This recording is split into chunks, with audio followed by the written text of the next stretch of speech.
Where was the universe before the Big Bang? Before the Big Bang, where was the universe? The way we usually think goes something like this. You were born on Earth. Earth formed in the solar system. The solar system formed in the Milky Way. And the Milky Way exists within an even larger cosmic structure. So before the universe was born, it must have been sitting somewhere, right? Was it floating in a vast, dark emptiness? Or was there already an enormous empty cosmic shell, and then a tiny point suddenly exploded, sending matter, galaxies, stars, and planets flying outward? Here's the catch. When you ask where the universe was before the Big Bang, you're secretly assuming that space already existed. But the most mind-bending part of the Big Bang theory is that it may not describe the universe appearing inside space. Instead, it suggests that space itself may have begun to exist, or at least become meaningful at that very moment. Hello, Earthlings. I'm Lao Ma, and today we're going to follow this question all the way to the limits of modern physics. First, let's get rid of one of the most common misconceptions. Many illustrations of the Big Bang show the universe as a tiny dot. Then that tiny dot suddenly explodes. Matter did not fly outward like fireworks in every direction. That image is intuitive, but it's only a simplified analogy. The real Big Bang was not the kind of explosion you're probably imagining. It wasn't like a bomb exploding inside a room, because that scenario requires something important. The room,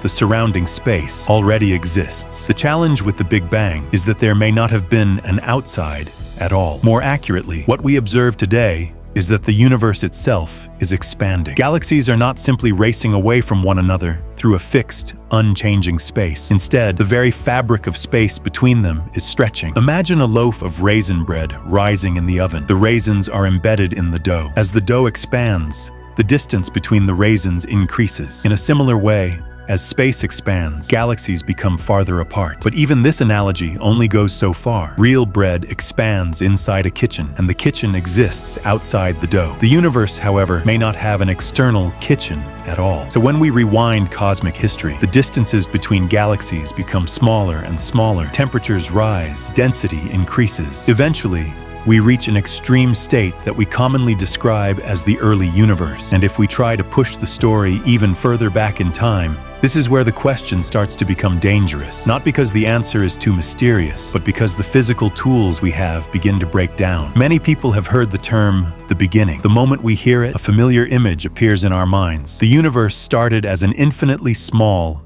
infinitely hot, infinitely dense point, and then bang, it exploded. It's a powerful image, but it can also be misleading. That starting point may not have been an actual tiny point that ever physically existed. Instead, it is more like the place where our current theories, when traced backward through time, eventually stop working. Imagine following a mathematical calculation all the way to the end, only for the screen to suddenly display an error message. General relativity is an incredibly successful theory. It explains gravity, black holes, and the expansion of the universe. But when you compress the entire universe into an unimaginably small, hot, and dense state, quantum effects can no longer be ignored. And that's where the problem begins. To this day, humanity still does not possess a fully developed and experimentally confirmed theory of quantum gravity, a theory capable of uniting general relativity with quantum mechanics. As a result, we are confident that the early universe was extraordinarily extreme. But the closer we get to that very first moment, the less certain our descriptions become. We can no longer talk about it with the same confidence that we use when describing the solar system, the motion of planets, or the life cycle of stars. This is where the real difficulty emerges. We desperately want a simple,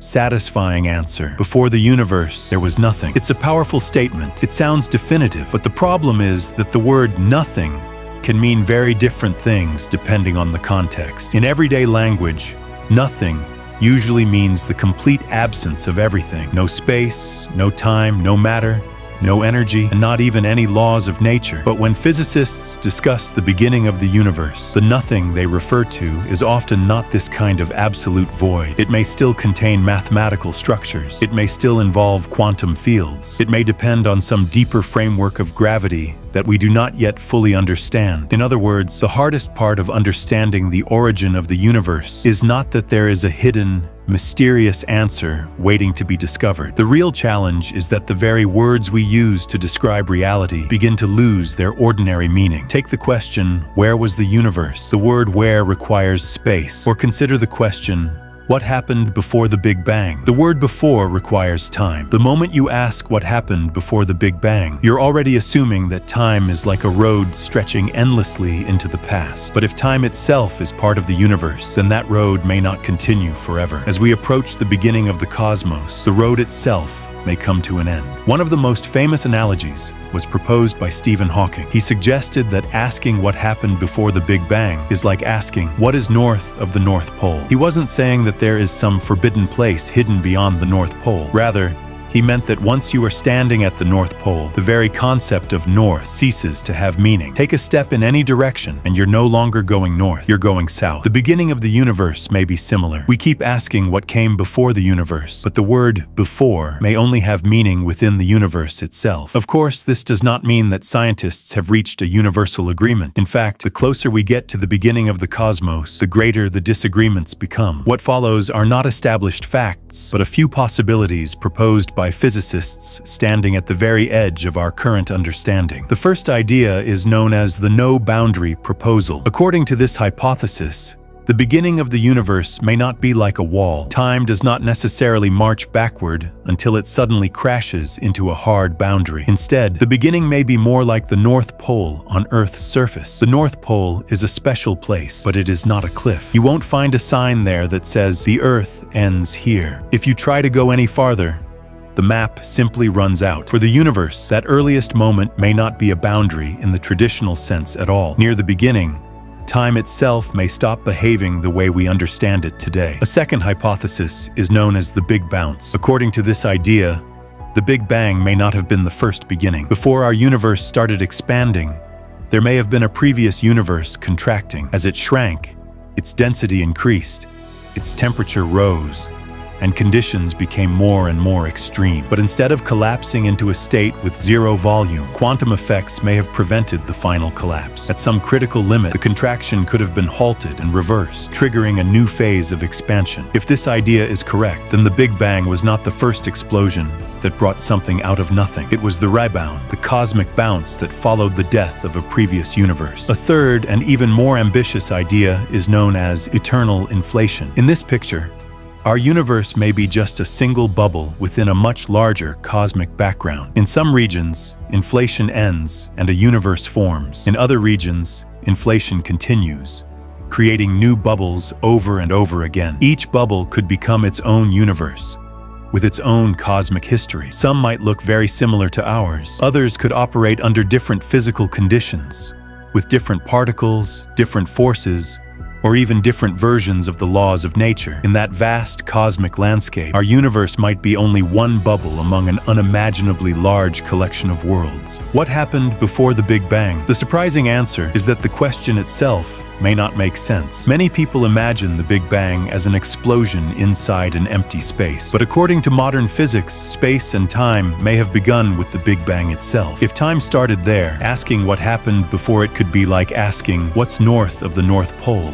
Scientists have proposed several possibilities. One idea, suggested by Stephen Hawking, is that the universe has no true beginning boundary. Another theory, the Big Bounce, suggests that a previous universe collapsed and then rebounded into ours. Some physicists think our universe is just one bubble in a vast multiverse, while others propose that our universe was born when higher dimensional cosmic membranes collided. And according to Roger Penrose, the distant future of a dying universe may eventually become the beginning of a new one. The truth is that we still don't know. The closer we get to the first instant of the universe, the more our current theories break down. At the edge of time itself, physics is still searching for the answer. An infinitely large, cold, and nearly empty universe could, under certain mathematical descriptions, be transformed into something that looks like the beginning of a new universe, small, hot, and incredibly dense. In that sense, the end of one universe might not be the end at all. It could be the starting point of the next. Different theories paint very different pictures. Some say there was no before the Big Bang. Some suggest a previous universe collapsed and rebounded. Others imagine our universe as just one bubble in a vast cosmic cosmic foam, and some even propose that the distant future of the universe can cycle back into a new beginning. But despite their differences, all these ideas lead to the same surprising conclusion. The origin of the universe may not be a normal event in time. It may not be something that happened a long time ago, because even the idea of a long time ago depends on time already existing. And that is where the mystery deepens. When we ask what came before the universe, we are using the language of time, space, and cause, concepts that might only exist inside the universe itself. So in a very real sense, the universe is trying to understand its own origin from within. About 13.8 billion years ago, the universe was an extremely hot, dense state. Then space expanded, everything cooled, stars were born, galaxies formed, and elements were forged inside stellar cores and scattered across the cosmos. Over billions of years, that cosmic evolution eventually led to us standing here, still asking the same question: how did it all begin? And then something extraordinary happened. Around an ordinary star, on a tiny rocky planet, a species appeared that could breathe, dream, fear death, and wonder where it came from. Over billions of years, the universe forged stars. Stars forged elements. Elements forged life. And life began asking a remarkable question: what existed before the universe? Think about how strange that is. The atoms inside your body were created in ancient stars. Those stars were born from matter formed in the early universe. In a very real sense, we are not separate from the cosmos. We are part of it. Perhaps that is humanity's deepest significance. We are not observers standing outside the universe. We are the universe looking back at itself. So, where was the universe before the Big Bang? Maybe there will never be an answer that satisfies everyone. But the fact that we keep asking the question tells us something profound. The universe did not simply exist. Through us, for the first time, it became aware of its own existence. I'm Lao Ma. See you in the next universe.